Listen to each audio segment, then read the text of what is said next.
What's up, everybody? This is episode 22 of Rolling Over 40, featuring my training partner, Mr. Cole Dungca. And we discuss all things jiu-jitsu. We discuss Cole's competitions that he's done. We discuss the previous gym that he trained at. We discuss the current gym we train at, and the fact that Cole is also currently training in Muay Thai. So kick back, relax, and enjoy the show. Yeah, but you were saying you just went to the gym? Yes, sir. Trying to balance working out. Working out isn't like weightlifting, cardio with Muay Thai and jiu-jitsu right now. Oh, Muay Thai, that's right. You mentioned that the other day when I saw you, the Muay Thai thing, right? When I saw you a few weeks ago. Yeah, I think you mentioned Muay Thai. So you're doing Muay Thai and jiu-jitsu now. That's right. Cross training right now, so just trying to do some new things. I'm really into fighting already, so I just think fighting's really cool. So Yeah. yeah. Yeah. So if you're doing both Muay Thai and jiu-jitsu and you're really into fighting, are we gonna see you in the UFC someday or MMA or That's just a distant dream. okay.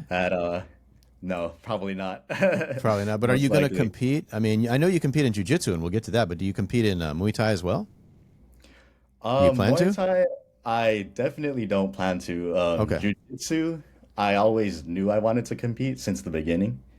Muay Thai, I feel like it's just a whole new, like, that's a whole nother ballpark I'm not trying to get into. Okay. Yeah. Don't Because want to of, deal with CTE and I was going to just, say, yeah. risk of injury is a lot higher when you're kicking and elbowing and punching and all that, right? Is that Muay Thai? Like, I know elbows, but I mean, is it, it's like the low kick and all that stuff? That's Muay Thai, right? Yes, sir. It's the whole package. Yeah. Basically, it's like, I think it's just everything. If you like take away the jujitsu from MMA, that's basically Muay Thai. Really? Okay. Yeah. So So knees. there's I elbows, left out knees. knees. Yeah. Knees Yeah, too. Yeah, lots of right. knees. hmm Okay. So how long have you been doing the Muay Thai thing? It's coming up on 2 months now, and I've been enjoying it a lot. Really? Two Yeah. months. So when you train, do you wear, gear? Do you wear like protective gear and you when you spar, I take it you're wearing headgear, and I don't know what else. What else do you wear? So we wear shin guards, and I thought we would wear elbow pads, but our coach kind of just tells us to chill out on the elbows and the knees. So no real protection there. And then gloves, of course. Not everybody wears wraps, but I like to wear wraps because no wraps with gloves is kind of like wearing a shoe without socks to me, you know. When you say Your hands wraps, will you definitely. mean you're wrapping your hands in like Yes. tape. Not so much tape. It's just like a soft like cotton material that you wrap your hand with. Okay. You're gonna have to learn how to do that because it does get a little complex, I guess, for beginners.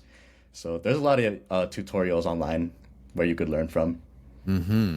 So we'll get into all that, but one thing I'd like to do at the beginning is just kind of learn who you are.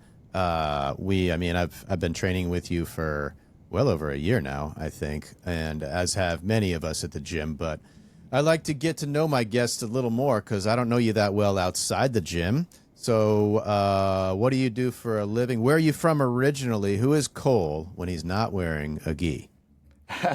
Sure. So originally from San Diego, Chula Vista specifically. Not much to do there, so I moved to Garden Grove. I think August of last year. Um, there's definitely a lot more places to eat here. Uh, I didn't think you were going to talk about food, but oh no, I'm definitely a foodie. Yeah, all right. that's one thing I really love. I love watching cooking videos. Yeah, I'm all about food. But anyways, 25 years old. Oh, Uh, yeah. I think yeah. that makes you our youngest guest so far.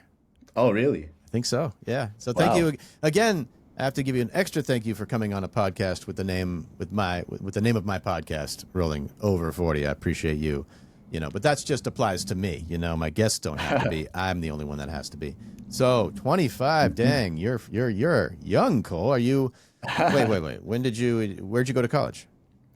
Cal Poly Pomona. Oh, Yeah, so okay. And you graduated back in 22. 22. All right. So Yeah, 3 years ago you graduated. So yeah. I see. And then you moved to Garden Grove. hmm And okay. And what are you doing for a living right now? I'm a cybersecurity engineer right now. So I'm contracted with the Navy. So I'm not really like in the Navy, but I work for the Navy. And basically, I scan underwater drones and make sure there's no vulnerabilities. If there are, I document them and just make sure they're ready for wartime operations and all that. So it's a pretty chill job. Really? That sounds pretty important, secretive. You know, Definitely secretive, yeah. I had to I get would a top bet. secret clearance for Oh, it. did you? Wow. That's pretty cool. Yeah. So how did you stumble upon a job like that where you needed top secret clearance? Just fresh out of college, just it was there on a job site somewhere? So I graduated with a comp sci degree and I was doing a bunch of software development stuff. And my dad was in the Navy when I got out of college. He was still in the Navy. And they were just looking for people to test their systems. And he said, "Hey, you should like try applying for this company." And I ended up getting the interview. Originally, I wasn't a cybersecurity engineer. I was a systems engineer technically, and I was running more, not so much scans, but I was kind of just testing the software, making sure everything worked. And then this company ended up having a lot of cybersecurity contracts. So then I'm like, okay, I kind of want to shift away from this side of testing and get more into like the scanning part of testing systems. And then, yeah, I just ended up really enjoying it. And I mostly enjoy it because it's really chill. I just wire up some cords and then hit scan and then make sure everything is okay. So that's a job that works for me. Did you do you work from home? Yeah, mostly working from home. When I do work from home, it's a lot of paperwork and documenting things. Um, when I do come in person, it's usually once or twice a month, I would say, on average. And where's And in person? Is it on a military base somewhere? A naval yeah, base? it's actually in San Diego. So usually I'll go and drive down the day before because my parents still live in San Diego. So I do have a place to stay and then just do what I have to do and I come back up here. I see. Okay. And is this a job you think you're gonna stick with this for a while? I think so. Yeah. My boss right now is about to trust me with handling the whole system. We're dealing with three different systems, and I'm kind of just working on a small part of one system, but he wants me to like take over the whole thing because right now he's running everything and it's kind of stressful.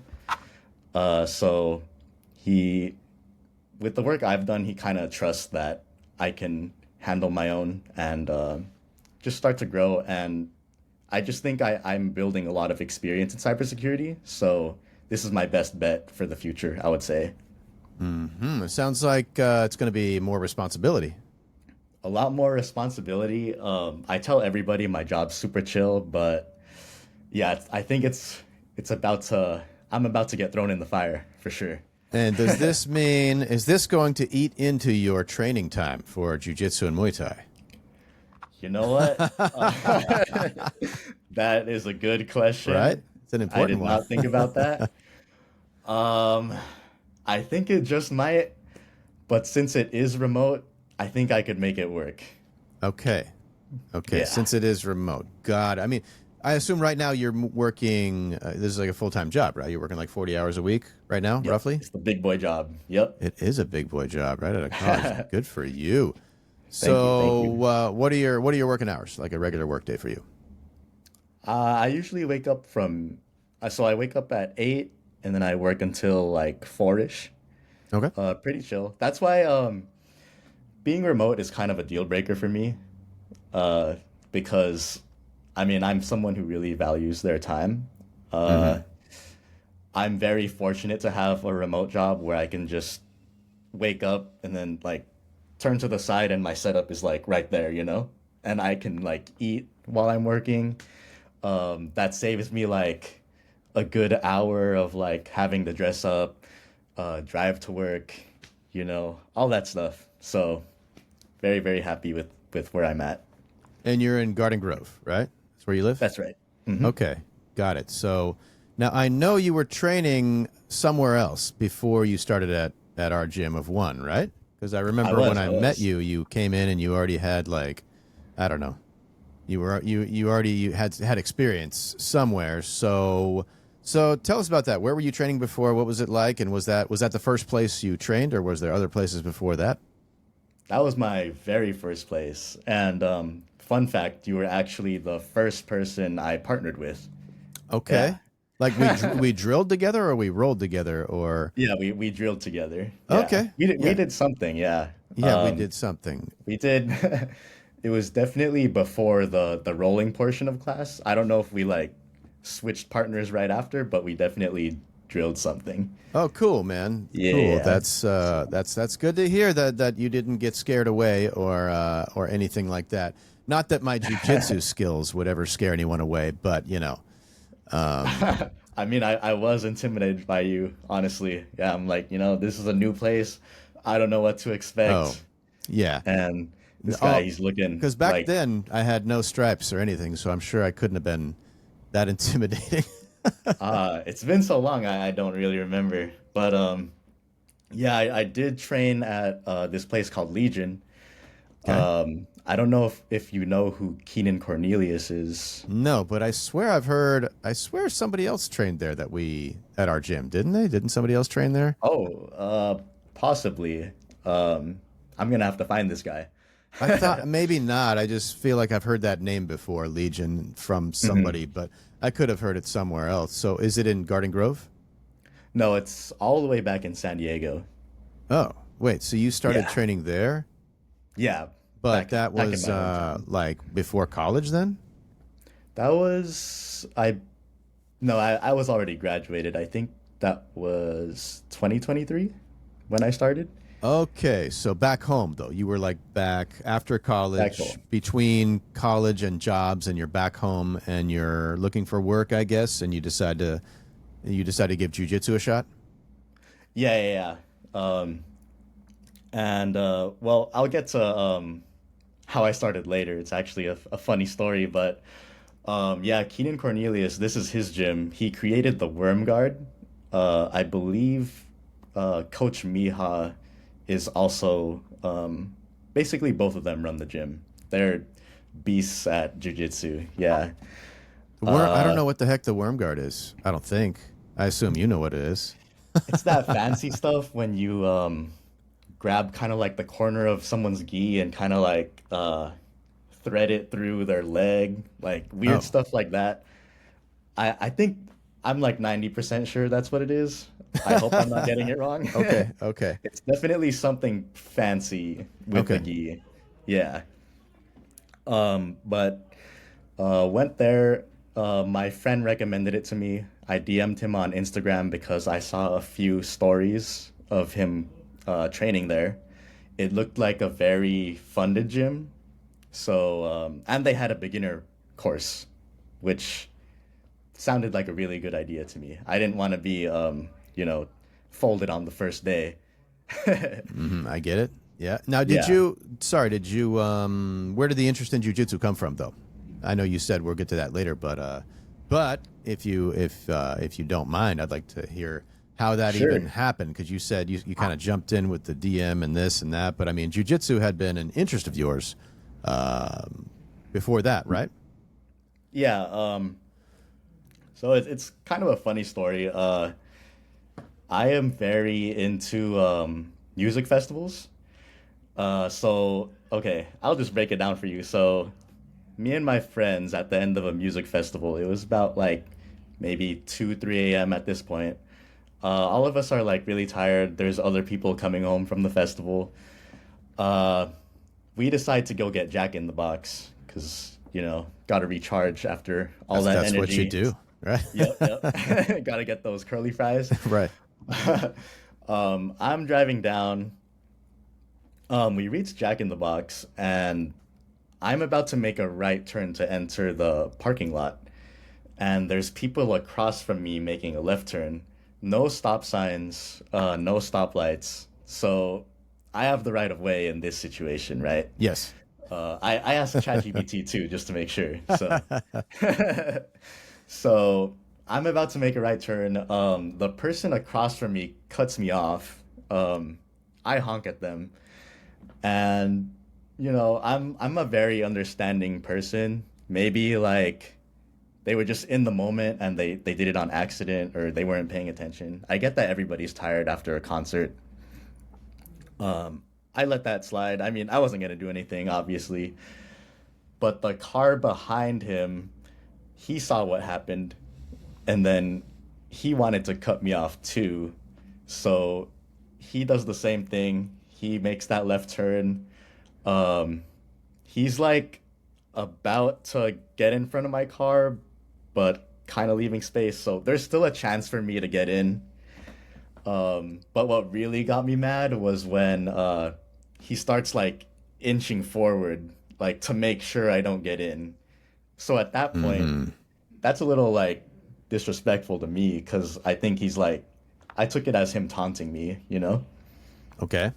So I was just feeling all types of emotions like frustration, confusion, um, and I couldn't really do anything. So that helpless feeling of not, yeah, being able to do anything and not having the confidence to confront him either, uh, that was enough to make me look for a martial art to learn because I wanted that confidence to confront people. I didn't know, I thought that story was going to go somehow you're out of the car and you guys are coming to blows now. I thought that was going to end in a fight, but Yeah, yeah. I get it. I get it. I mean, that feeling though, yeah, it's like if it were to come to blows or something, the feeling of wanting to be able to handle yourself in case, just in case in a situation like that. And that feeling of like, damn it. Right. Exactly, I yeah. do totally relate to that. And that, but that's awesome that you did something about it. So, I don't know. So like almost like immediate, like, I mean, I don't know how much time passed, but you're only 25.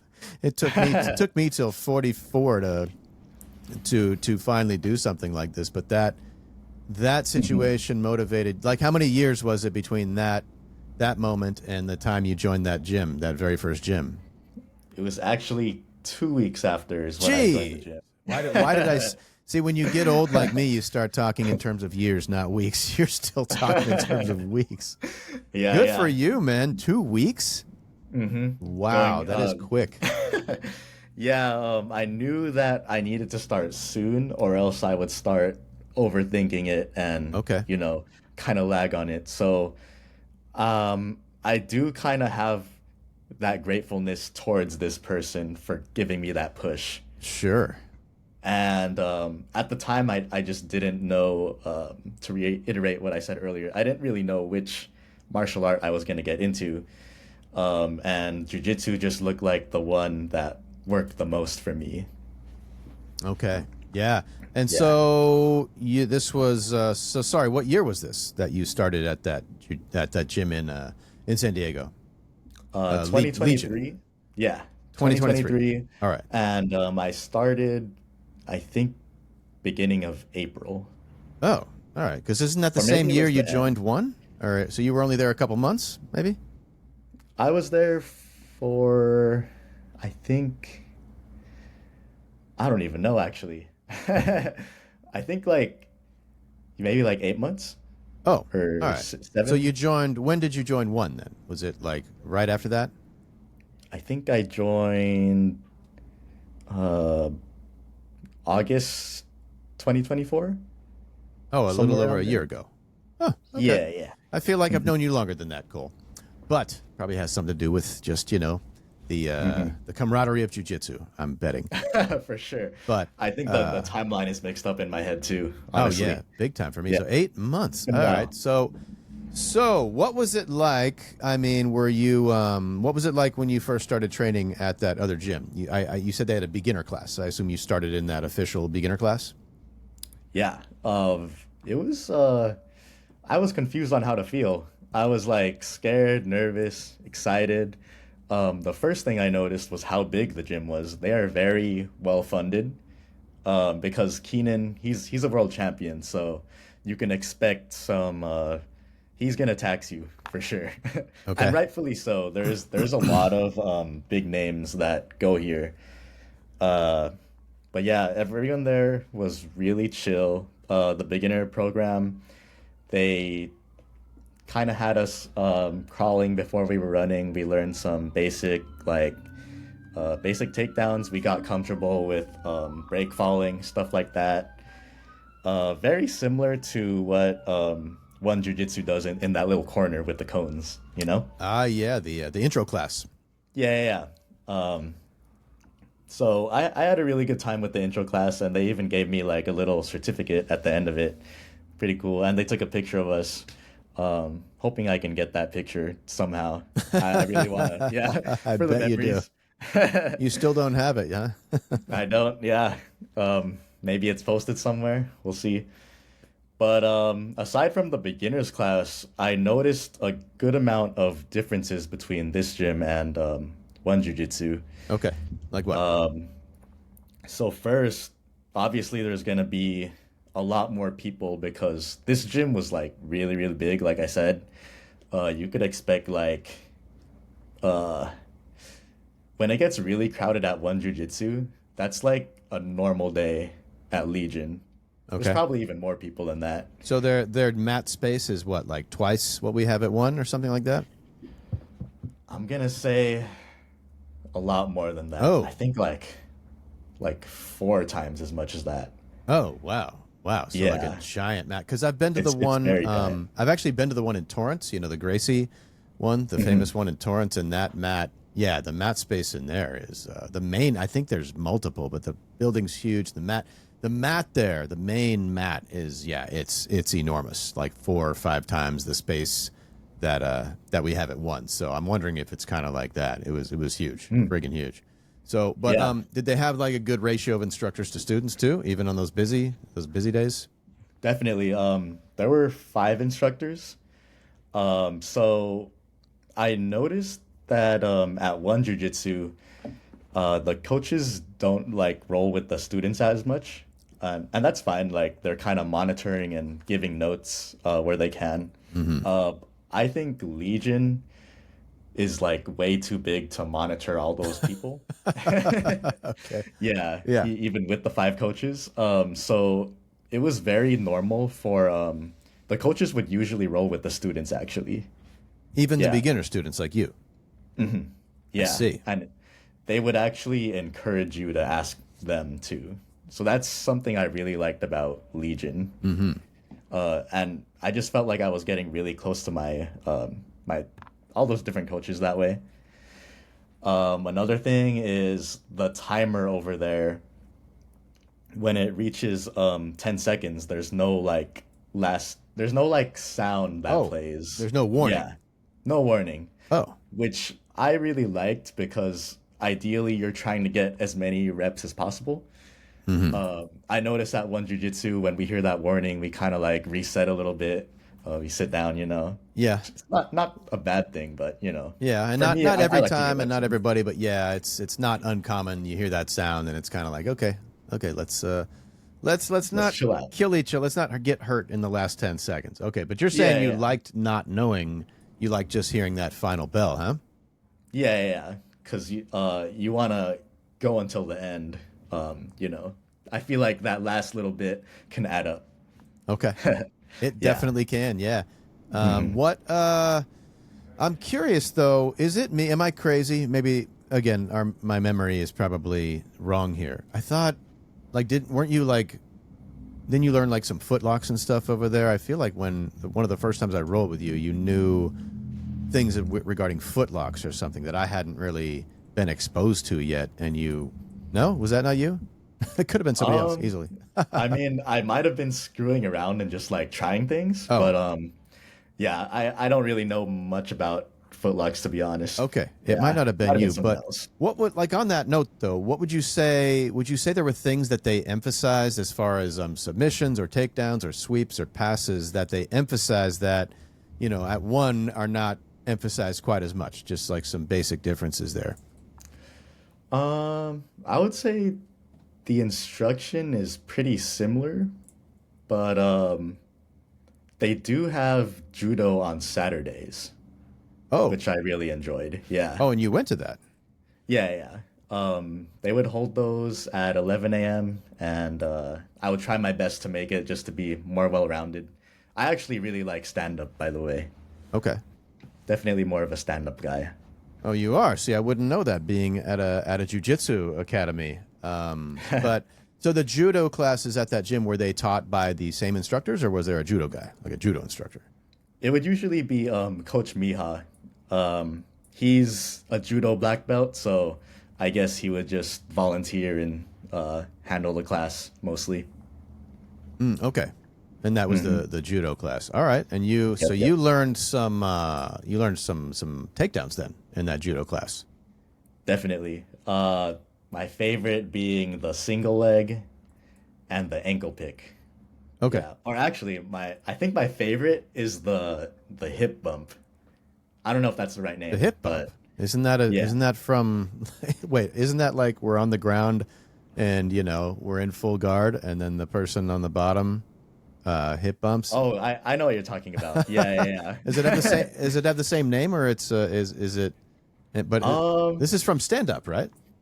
Yeah, I think I might be getting it wrong then. But you definitely use your hip to yeah, you kind of stick out your hip, turn around, and then you kind of just toss them.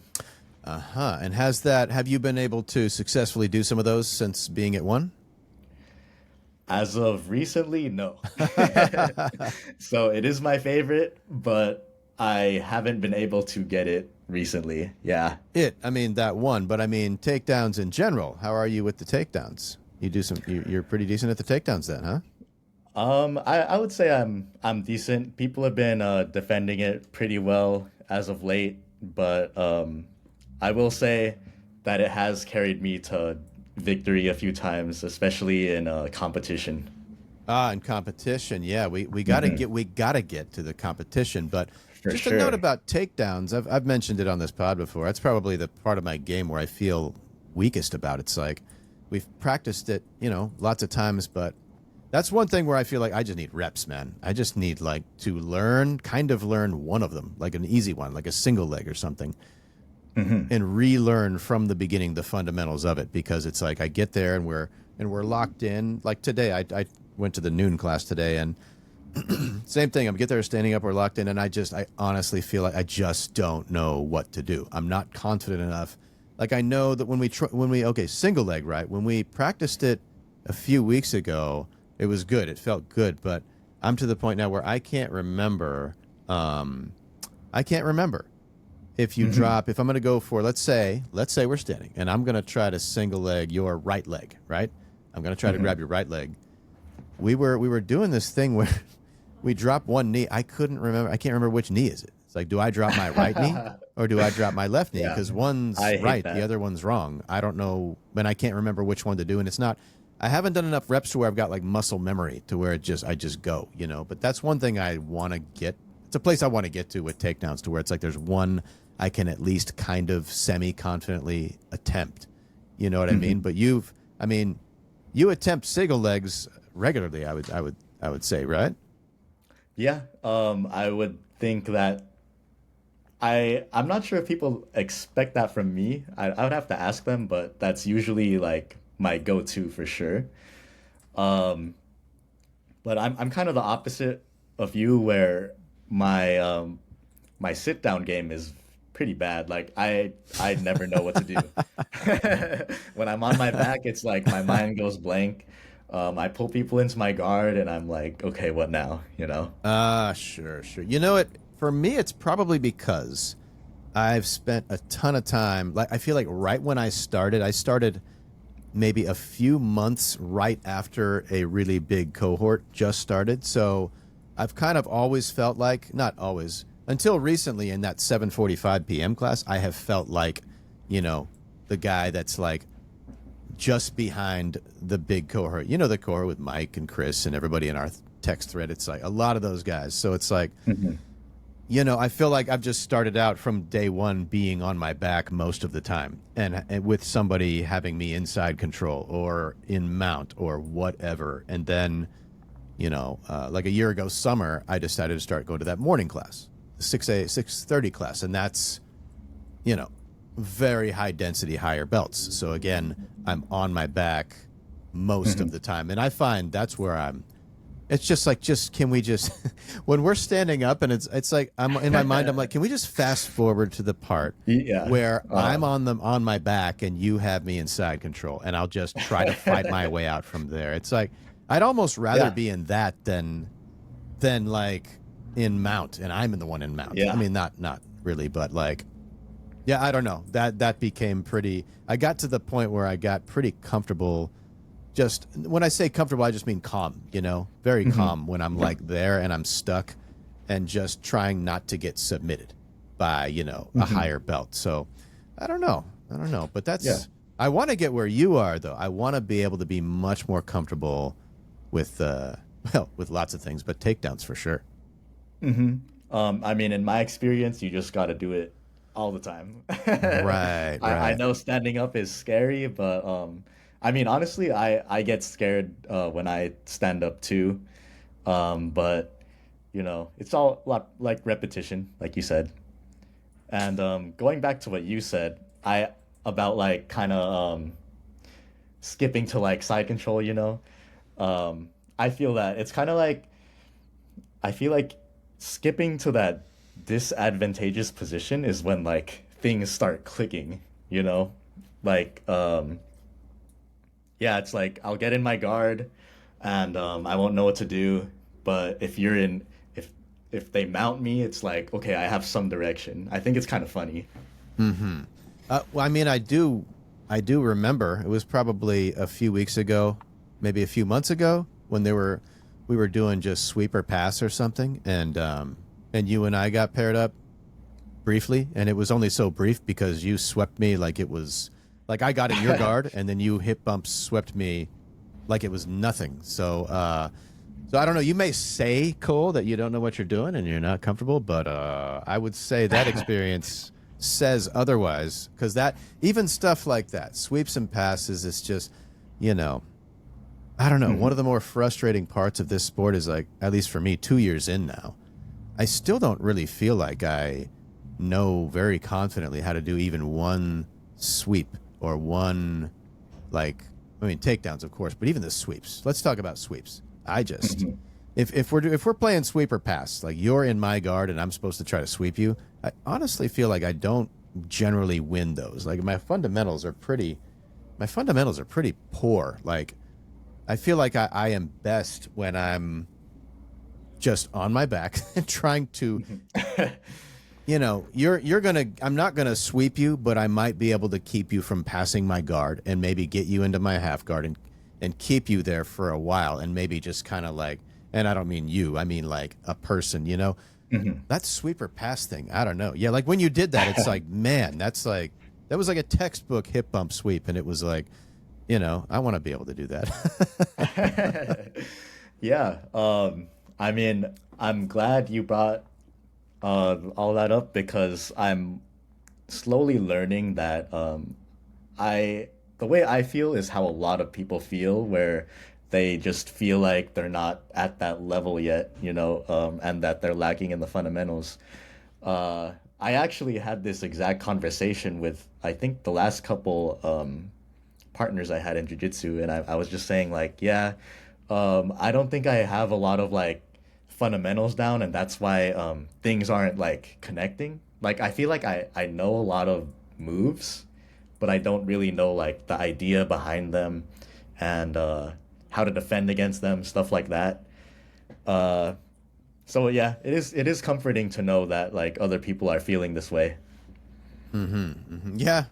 Yeah, of course. I think we all do pretty much. But what are you at now, by the way? You're at 3 stripes, 4 stripes? 2 stripes right now. Yeah. Oh, what? We're the same Yeah. rank? How'd that happen? I It's don't funny. I don't like it when people better than me are at the same rank as me. No, the funny thing is, I keep missing the promotion Oh, days. that's it. That's it. Yeah. Well, I'm not sure like what the coaches think of me right now.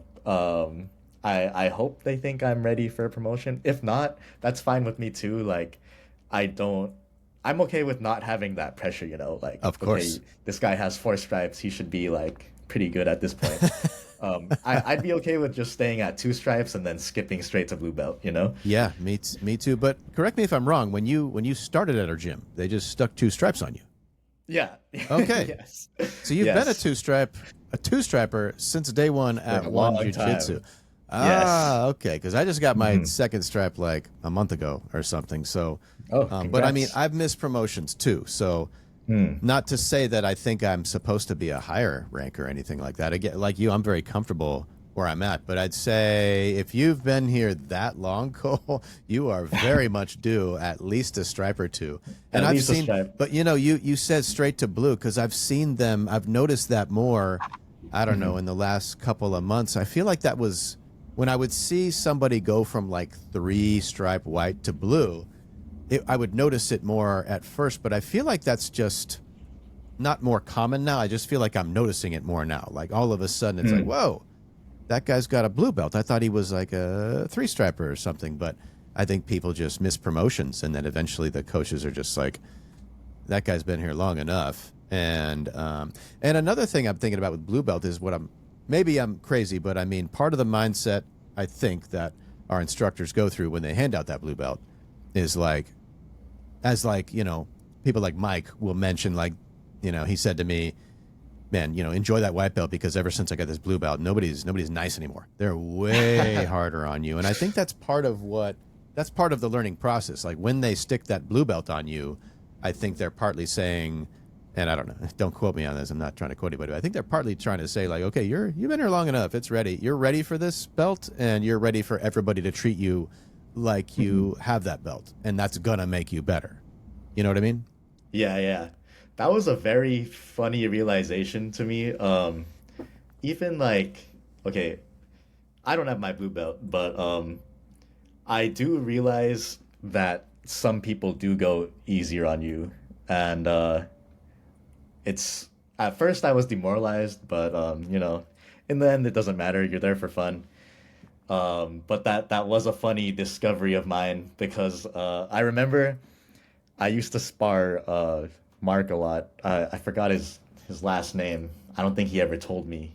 He's also Mark. Asian. A previous guest of mine, Uh, not that you, I'm not too sure. Mark Not Tran, too sure. Probably Tran. Yeah, Asian Mark. He Asian Mark. yeah, he broke his arm competing.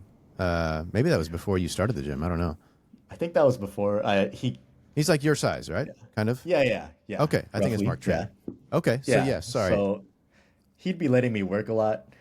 And then like I think one day he started like firing up on me and I'm like, "Oh wow, this guy is like, yeah, he's definitely going easy on me." And that just means I got to work too, you know? Right. Yeah. Absolutely. Absolutely.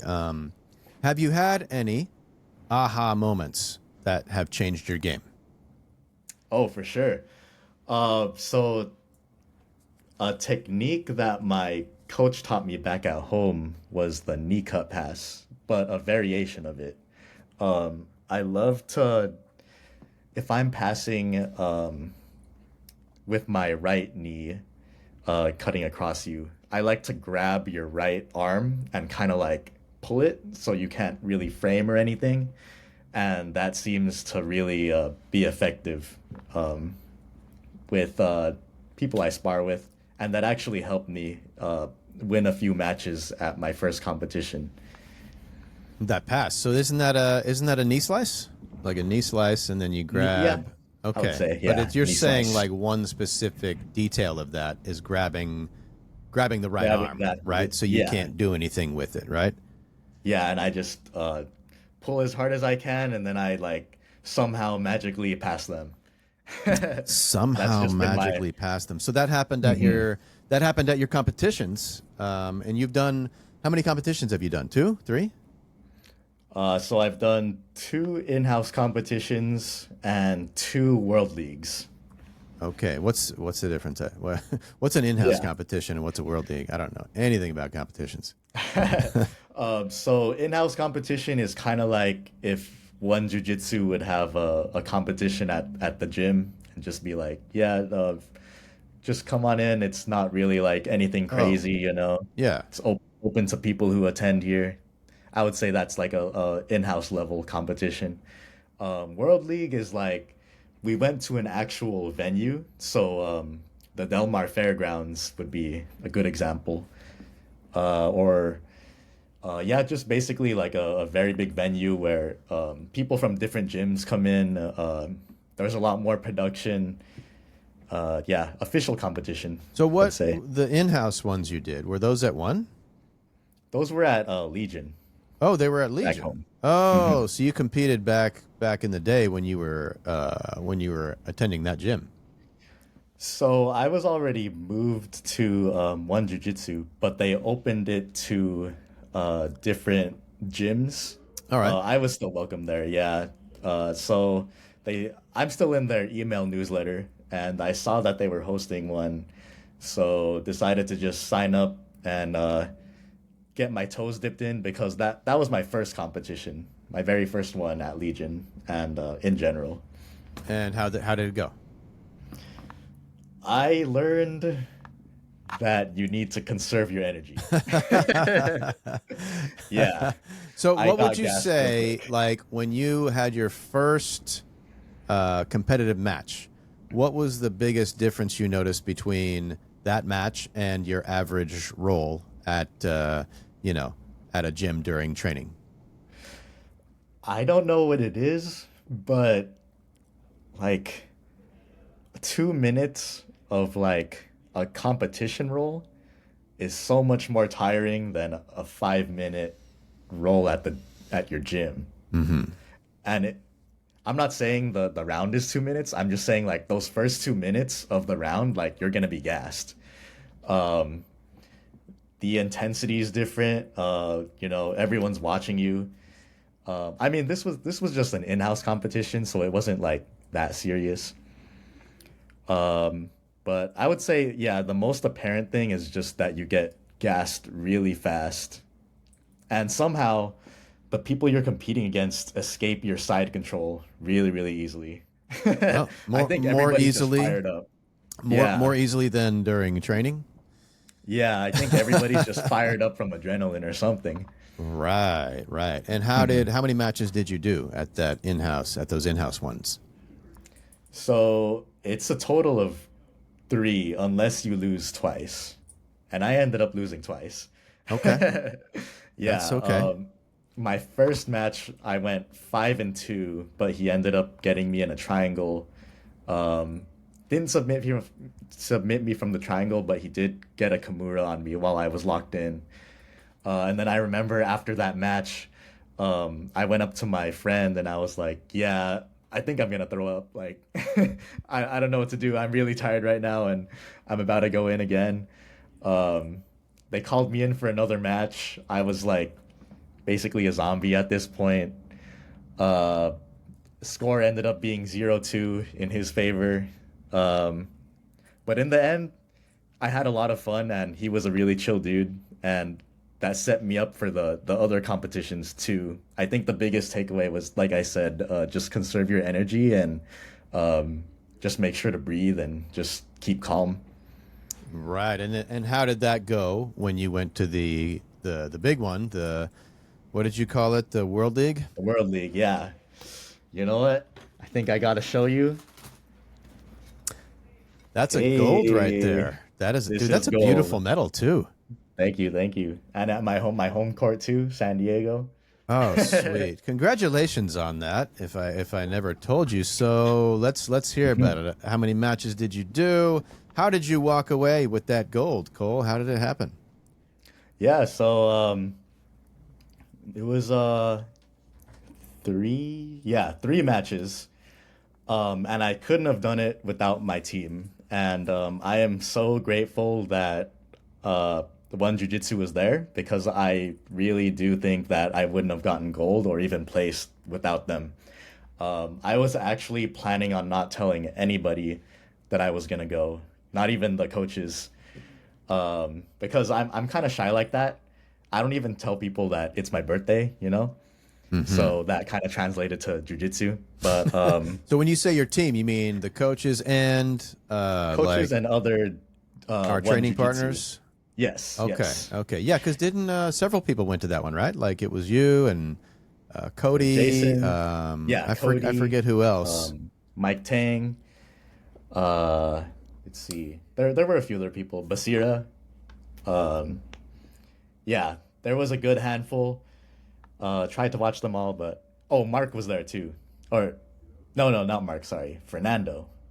Ah, yeah. Yeah, probably more than that. Um, but anyways, uh, I get to the warm up mat, and that's where I first see my team. I'm there like really nervous. I was about to ask a random person to help me warm up. Um, then I see one jujitsu in the corner. There's about five of them. It's like Slim, Jason, all them. That helped ease up my nerves a little bit.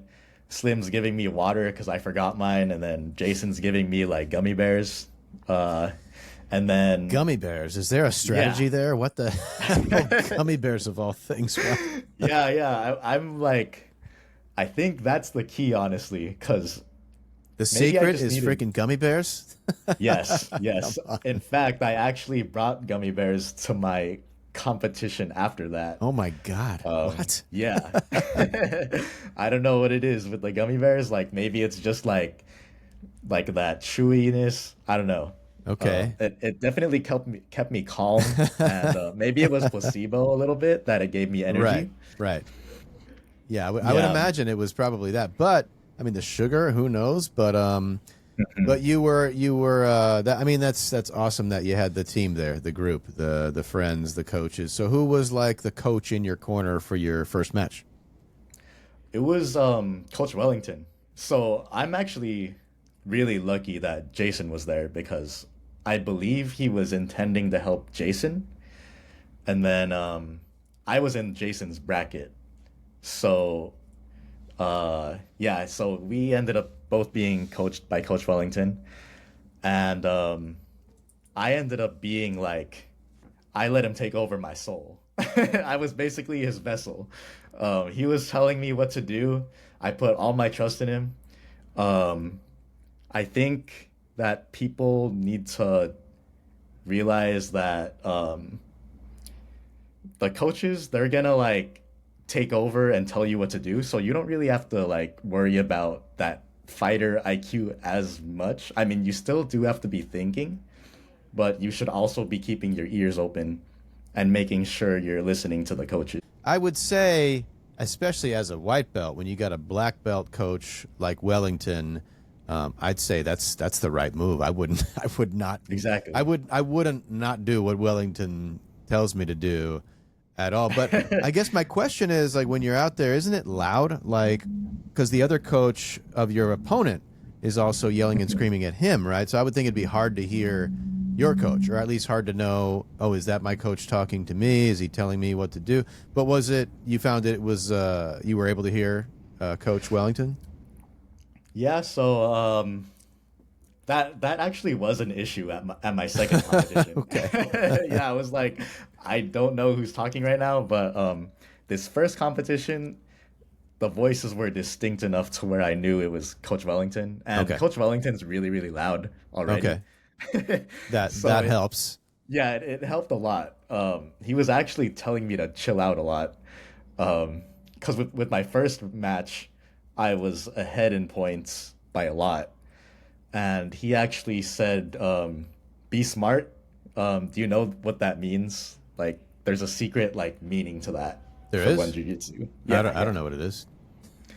I'm not sure if I should say it here, just because it's Oh like, I don't yeah. know if they want to keep it a secret, but yeah, you should ask the coaches what that All means. right, all right. Yeah, yeah, I will do that. All right, cool, cool. Secret stuff. yeah.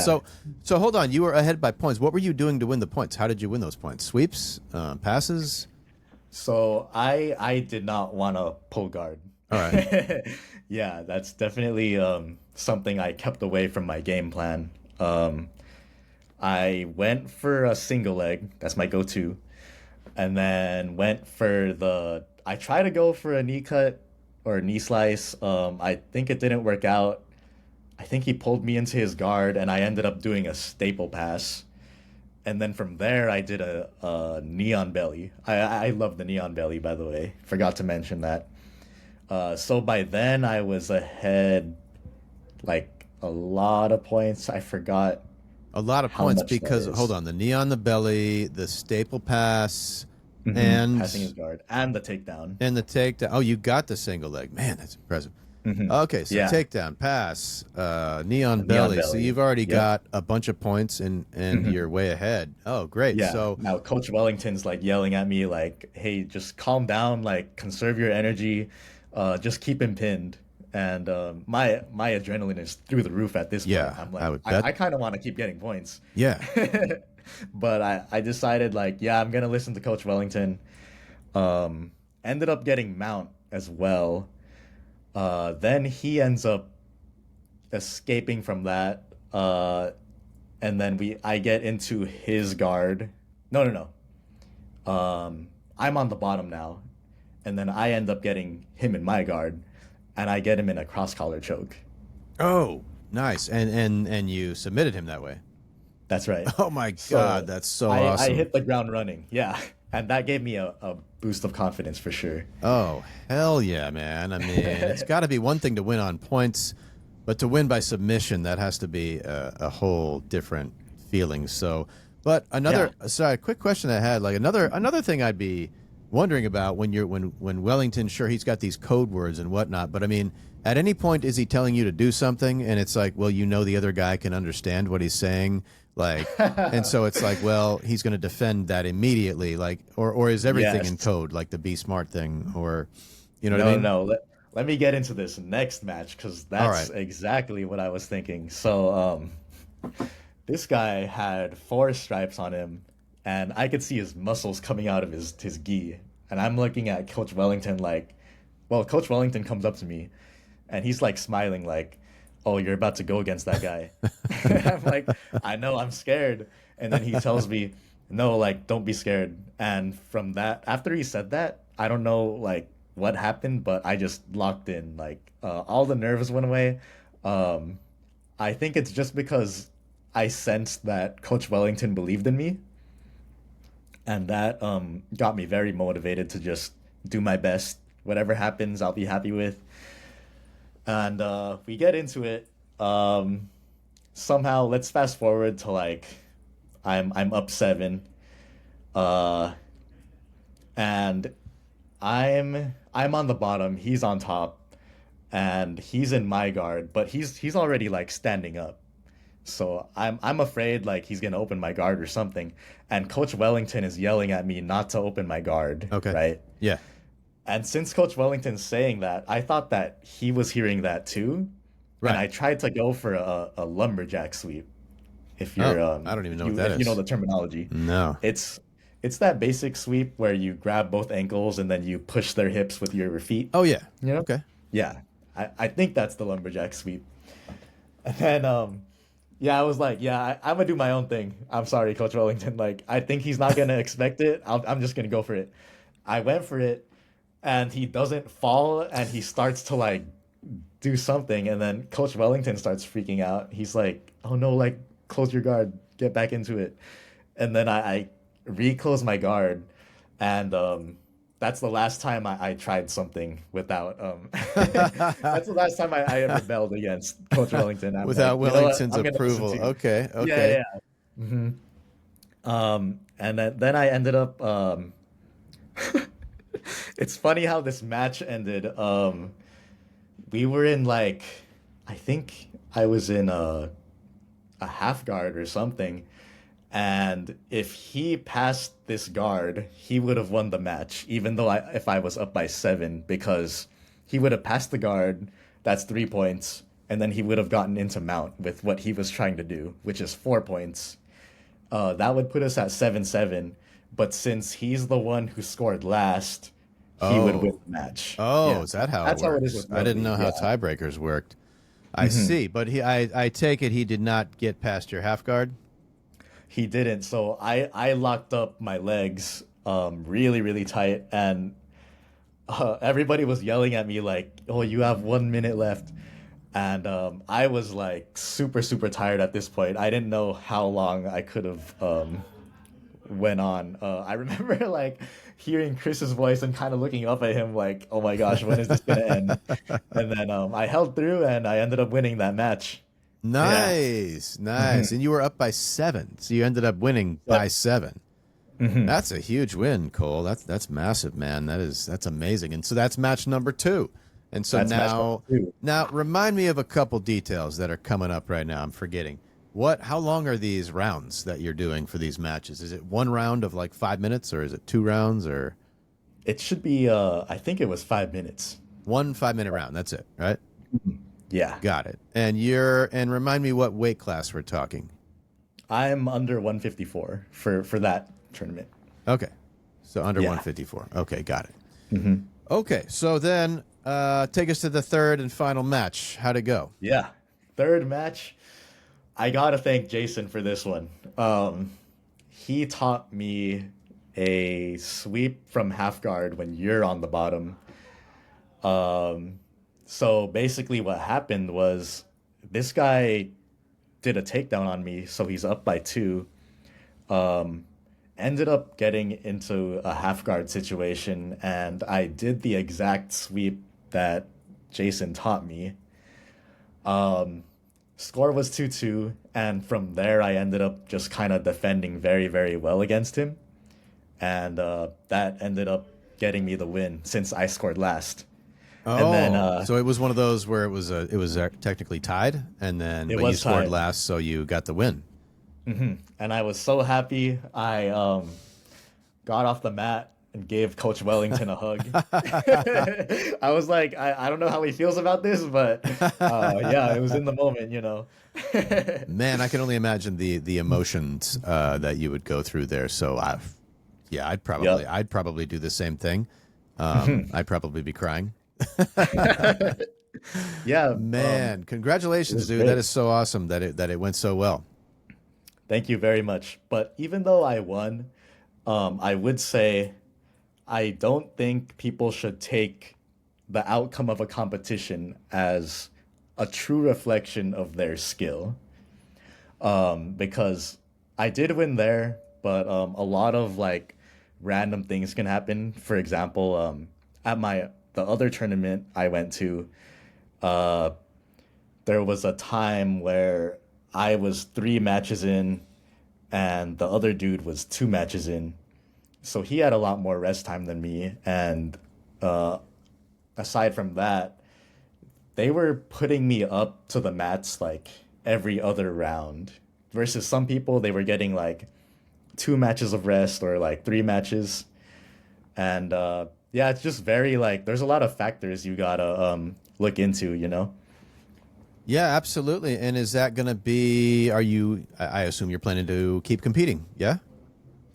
You definitely keep competing. I'm retired from the rest of this year, but next year I'll definitely get back into it. I really like competing. I think it's a good learning experience, and nothing can match the intensity of that that competitive scene. Right, right. Now, have you? Was any of it recorded? Can you go back and watch it?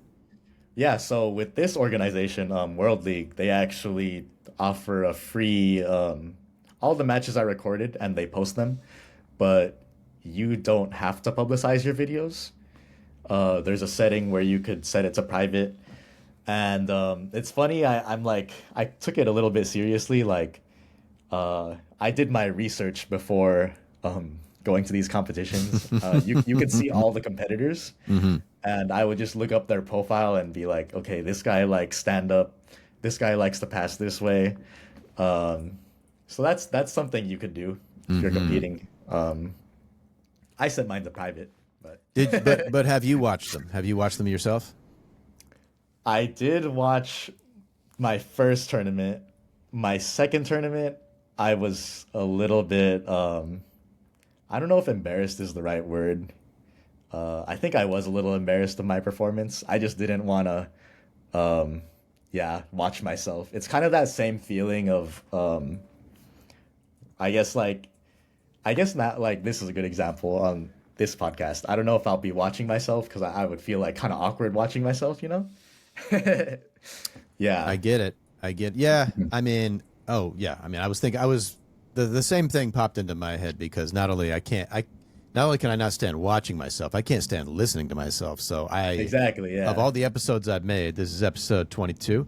I do need to once in a while, like go and listen just to make sure things sound right after I publish it. And like, I don't know, see if there's any changes I want to make. But I mean, I did that the other day and it was just like, oh God, I just cannot stand the sound of my own voice. But I think that's pretty normal. I think most of us. Yeah, yeah. It's similar to what you're talking about. But I was just wondering because I didn't know if maybe you watched the match and you watched yourself and you're like, there was an opportunity there. Why didn't I do this or why didn't I do that? So I didn't know if you had done anything like that with with those recordings that you got. Oh, for sure. I actually thought as far as posting my recording and seeing like just like asking people what I could have done here or there. I think it's very beneficial to watch yourself. I guess I just didn't get to that with my second tournament. Yeah, something about just watching yourself on camera, like you just feel awkward. But No you gotta question, get used to man. it. Yes, Yeah. yes, you do. So how do you handle discouragements, slumps, or plateaus, or do you just never get discouraged, Cole? You're just Mr. Positive. Oh no, I definitely get discouraged. That's part of the reason I took a big break. I didn't know you took a big break. Yeah, I did. I took maybe like 2 months off just to like recuperate and everything, like make sure everything's good. But when? When was this? This was back in late August. Of this year. Yes. Oh, okay. Well, maybe that's why I didn't see you for a while because I had to take the summer off, and I came back in like mid-August, and then you took a break starting in late August. So, so that was a big gap to where yeah, that's why I guess didn't see you for a while there. But wait, so you just out of nowhere this was after the competition, and you just one day you're like, I'm gonna take a break and reset for a little bit.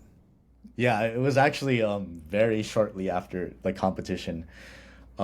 Just needed that reset. I was feeling pretty burnt out. And I wanted to try new things as well. So That's when the Muay Thai came about and everything. And but you said you were feeling burnt out. I'm surprised that feeling happened soon after the competition, where you like dominated and surprised yourself and got gold, and like, but that led to a feeling of burnout a little bit after that. But I mean, what was it? Was there literally one day in class and you're like, okay, this is my last day for a little bit. I need to take a break. Was there, was it something? This Was was it something actually, more specific? it was actually the second competition is when I burnt out. Yeah, it's kind of like I did a lot of training leading up to the second competition, and in general, I was getting a lot of performance anxiety in the gym. So it's kind of like I would go and expect myself to perform at a certain level with my sparring partners, and then the coaches are watching. So I know they don't care, but it just felt like I put a lot of pressure on myself to do well, and that can be draining. I would watch videos on how to do things. So I think I was just taking it a little bit too seriously, and I just needed to slow down. And to go back to your question, you just have to remember why you started, and also discover ways to have fun, because I think a lot of us are caught up in learning the basics, and rightfully so. But sometimes, like, if you see something that looks cool on the internet, like feel free to do it, you know? Like it's fun to just do things. Um, and then also just like, yeah, just play around with your partner and have fun with it, you know? It doesn't always have to be like what I did. Like I was preparing for this competition, making sure everything was like perfect. Like, yeah, you got to find that balance. Yeah, I'm listening to what you're saying and trying to understand exactly. So, I mean, when you say burnout, you hit like a legitimate burnout to where you were kind of struggling to, like, you kind of weren't having as much fun as you were before. It sounds like you were kind of mentally, you were thinking about the competition, you were thinking, and yeah, so there was a period there where training wasn't that much fun for you. It sounds like towards the end, towards the burnout time. It was a lot of anxiety and it felt more like a chore to me. So, yeah, definitely needed to like get uh, that headspace back of like, hey, we're here for fun. No one's expecting anything of you. Um, and you're here to like learn self-defense in the end. You're not here to win. Right. So are we talking like you'd go? Yeah, not to like dwell on this forever, but I mean, are you talking like you'd be rolling and then, you wouldn't execute the move or something that you were hoping to or planning to, and then afterwards you'd be like, "Damn it!" Like, oh, come on, man, and then it would just kind of bring you down. Yeah, it's that or being stuck in side control the whole time or I'm sure we've all been Yes. there, of course. Yes, yes. Have you gone to other classes though besides the 7:45 p.m. class at our gym? Yeah, actually, I've been to the Friday classes a good amount. Okay, but the Friday evening class then. Friday evening. Oh, Yeah. okay, okay. You might want to just, if you have time in your schedule, try to mix it up a little bit too, because I mean, at the same time, don't get me wrong, 7:45 is the most intro class you're going to find. Because I've been all over the place the last few months. I've been a couple mornings, a couple of our 7:45s, a couple of the 6:15s, a couple Fridays, and I've been almost regularly starting to go to some noon classes too. So today I went to the noon class, but yeah, it's just a whole different feeling being like one of the only white belts in there. You know what I mean? It's a good feeling, but yeah, I mean, it gets pretty frustrating and discouraging, but I guess I'm so used to it now because I've been going to those classes for so long. Yeah. But if you wanted to wake up early and then be late for work one day, but sounds like with your new work schedule, I don't know if you'll have time. Yeah, yeah. That's true. Yeah, I like what you're saying there, like the whole change of scenery, like meeting different people. I think that's very important and being with people at different skill levels, I think that helps a lot. I think I could definitely try that out myself. I did want to try attending, I think it's the 6:30 class is when it happens, or maybe it's at 6. It's I'm six. not sure. The one before our class, I think that Yeah, before our technically class. 6:15. I think that's the technically the start time. Yeah, Oh, okay. yeah. Yeah, So definitely want to train with the higher belts yeah, yeah, one yeah. day. It works. So lately I've been doing one night a week of our 7:45 class and one night a week of the 6:15. And if I can squeeze a noon Friday in, I'll do that as well. But my work schedule allows that since I'm a teacher and I don't work on Fridays, which is one Yeah, of the perks, I must say. But I for mean, hold sure. on. How many nights a week are you doing jujitsu, and how many nights a week or days a week are you doing Muay Thai now? So I'm doing 2 days of jujitsu and then 2 days of Muay Thai. Wow. Yeah. And Okay. I know that that sounds kind of funny, considering I just talked about burnout. Um, Very much yeah, so. yeah. But I would say 4 days of cross training is different from doing 4 days of jujitsu straight, because it's something different, you Is that know? what you were doing So before though? Were you doing 4 days a week jujitsu? not 4 days. I was trying to aim for 3. Okay. Yeah, and even that's like a lot for me. But just having that switch up of jujitsu and then Muay Thai, because I like to alternate between the days. Uh-huh. That's enough to be invested in both of them. I'm having a lot of fun with them. Are you enjoying Muay Thai more than jujitsu now? I've been getting this question a lot, and I think my answer is changing every week, honestly. Okay. Yeah. So some weeks, Uh, yes, some weeks you're having more fun at Muay Thai, some weeks you're having more fun at jiu-jitsu. mhm. I will say that jujitsu is more demoralizing than Muay Thai, in my experience. I've heard that before too. I feel like I'd get pretty demoralized. I mean, getting kicked an elbow to knee, doesn't that hurt more? I don't know. So I'm very fortunate to have found a gym that the coaches really advocate that you shouldn't punch hard, and they say it every class. So for the most part, everybody's really, really chill. The demoralizing part about jujitsu comes in when you're getting stuck in a position for so long, or you're getting submitted. Like, yeah, I just don't feel good after, especially if, like, the bow and arrow, for example, like that one sucks. You Yeah. know? Yeah, the bow and arrow is That one's crazy. it is definitely demoralizing because it's like you're being like they're like cradling you like a baby, Yeah, yeah. right? It's like you feel like a baby. And yeah, I think that's part of it. Whoever invented that needs jail time. Yeah. I've never hit that one. Have you? I've never hit the bow. I don't even know how I I don't really know how to have. do it. There's stuff that I've hit only when I first joined the Oh, gym. okay. And now a lot of things don't work for me. Yeah. I think that's the reality of jujitsu, right? I think For that's just how sure. it goes. Yeah. Are you ready for the lightning round? Sure, let's do it. Okay. So speaking of submissions, what's your favorite submission to hit? Your most satisfying submission to hit? I actually like the bow and arrow. I have a lot of hate for it, but when I did pull it off, it felt really good. Yeah. Okay. Next, you just talked about demoralizing submissions like the bow and arrow. Is there a demoralizing takedown? Like when it happens to you, you're like, dang it, I can't believe I just got taken down like that. Let's see. Probably the double leg because I suck at sprawling out. Yeah, Hey. I remember Coach Mo in my second competition was yelling at me like telling me to sprawl, and I just couldn't do it. So did we totally miss a competition there? So there was a second one at another World League? You did another World League one?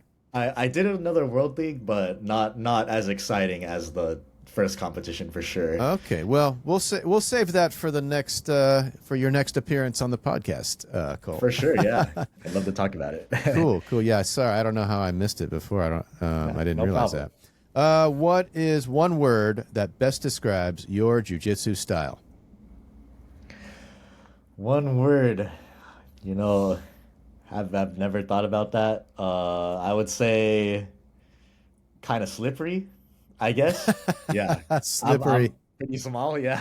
So I guess like when I'm standing, I can slip by, or when I'm escaping, sometimes I get lucky and I can slip out, you know? Good. I'll have to remember. By the way, I'll have to remember all these things next time we roll. But that one is going to stick out. So, if you were going to compete tomorrow in an MMA match and you could pick walkout music, what would your walkout music be? Oh boy. Um, you know what? I'm gonna have to. Can I pull it up right now? Oh, sure. I'm gonna. This one is. It's gonna sound so troll. This is for Jason.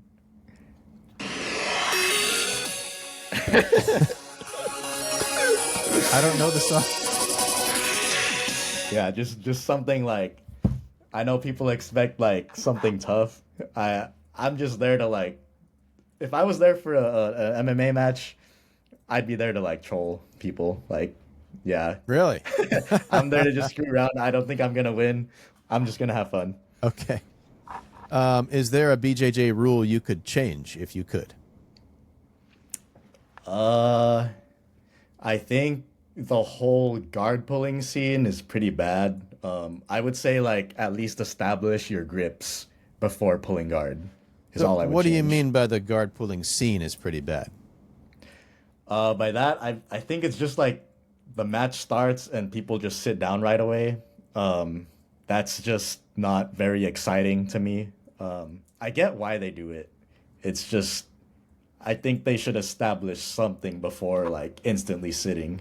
Yeah, it's interesting you say that because no, just because I've heard somebody say that before, and just yeah, I honestly, even though I can't do takedowns, I'm trying to force myself to at least not pull guard and not get so comfortable pulling guard. Not that there's anything wrong with it per se, but I want to force myself to be able to do takedowns, not just pull guard. So I'm kind of with you on that.